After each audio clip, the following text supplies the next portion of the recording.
Dalam kepercayaan Jepang kuno terdapat kisah mitologi kitsune yang sangat populer.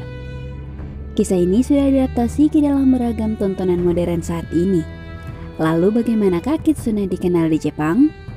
Berikut Jasinfo akan membahas rangkuman kisah mitologi kitsune yang dilansir dari berbagai sumber.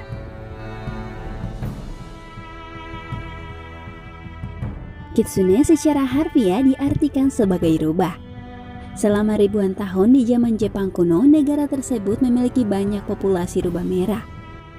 Rubah merah dan manusia hidup berdampingan pada zaman itu. Hubungan dekat antara rubah dan manusia pada zaman Jepang kuno memunculkan kepercayaan bahwa kitsune memiliki keterkaitan dengan Dewi Kemakmuran Inari Okami. Sehingga dalam Yamato Megazen disebutkan bahwa kitsune merupakan roh rubah atau rubah penghuni alam roh. Menurut kepercayaan Shinto itu, kitsune adalah utusan untuk melayani bumi beserta manusia. Kepercayaan tersebut memperkuat makna supranatural dari kitsune. Semakin banyak ekor yang dimiliki oleh kitsune, maka semakin tua, bijaksana, dan kuat pula kitsune tersebut. Rubah berekor 9 diyakini sebagai tingkatan yang paling maksimal. Pengaruh kemampuan yang diyakini itu, beberapa orang Jepang bahkan menyembah rubah sebagai dewa dan membuat pengorbanan untuk mereka. Namun ada masa di mana masyarakat Jepang meyakini kitsune adalah hewan penyihir. Masa itu terjadi selama zaman Edo. Hoshi no Tama, mutiara ajaib kitsune. Di sebagian besar lukisan dan penggambaran kitsune atau orang yang sedang dirasuki oleh kitsune, ada bola putih kecil yang misterius di mulut mereka. Bola kecil bercahaya itu dipandang sebagai mutiara ajaib dari kitsune. Meski ada juga yang menyebutnya sebagai kitsunebi. Beberapa orang meyakini bahwa mutiara menawan tersebut berasal dari Inari Okami. Menurut beberapa cerita, mutiara ajaib itu adalah sumber kekuatan dari kitsune yang diberikan kepada mereka oleh Inari Okami. Dalam mitos lain, kitsune menggunakan mutiara untuk menyimpan kekuatan magis mereka ketika sedang merasuki orang atau berubah menjadi manusia. Kemudian ada legenda yang mengatakan bahwa Hoshi no Tama adalah jiwa dari kitsune.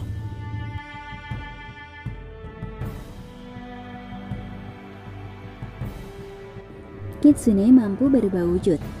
Salah satu kemampuan paling kuat yang hanya dimiliki oleh kitsune yang lebih tua dan lebih kuat adalah berubah wujud atau bertransformasi. Diyakini bahwa seekor kitsune yang berusia setidaknya 50 hingga 100 tahun menemukan banyak ekor untuk menguasai kemampuan berubah wujud.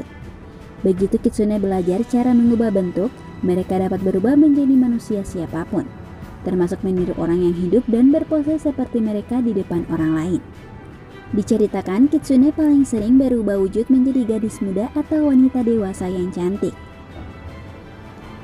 Untuk beberapa alasan, mereka hampir tidak pernah diceritakan berubah menjadi pria parubaya. Tidak seperti kitsune suki atau kerasukan yang biasanya memiliki tujuan jahat, berubah wujud ini lebih sering dikaitkan dengan tujuan yang baik. Misalnya, kitsune melakukannya untuk membantu membimbing seseorang, mengajari manusia pelajaran, atau hanya melakukan perintah dari Inari Okami.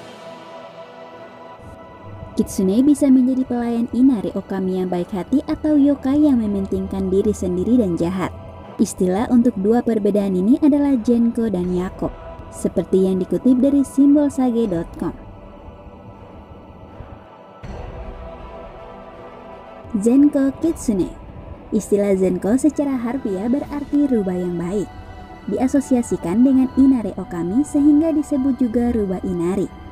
Zenko selalu digambarkan memiliki bulu berwarna putih. Rubah Inari dalam cerita rakyat Jepang sangat menyukai irisan tahu goreng yang disebut dengan aburage. Rubah Inari juga biasanya dipandang lebih langka, tetapi lebih kuat daripada kitsune yang jahat. Genko memiliki kekuatan untuk menangkal kejahatan dan mereka terkadang berperan sebagai roh penjaga, seperti melindungi kuil Inari, desa setempat dari kitsune yang jahat.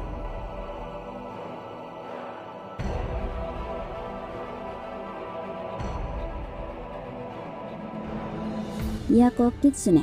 Yako adalah versi kitsune yang jahat. Yokai ini kadang-kadang disebut sebagai no kitsune. Yako umumnya diceritakan lebih lemah dari Zenko. Kitsune ini memiliki karakter yang jahil dan suka mementingkan diri sendiri. Dalam beberapa mitos, Kitsune Yako bisa sangat kuat dan jahat. Dalam cerita rakyat Jepang, Kitsune ini suka menipu orang dengan segala cara yang bisa menyebabkan kekacauan.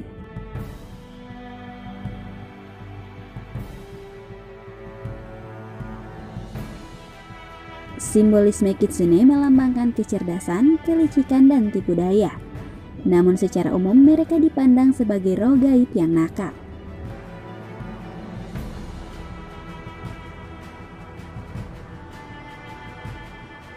Kitsune adalah penipu yang sangat cerdas dan sangat pandai memanipulasi orang baik untuk alasan baik maupun jahat. Semua ini kemungkinan berasal dari kecerdasan tinggi rubah biasa yang telah menjadi sahabat dekat orang-orang Jepang selama ribuan tahun.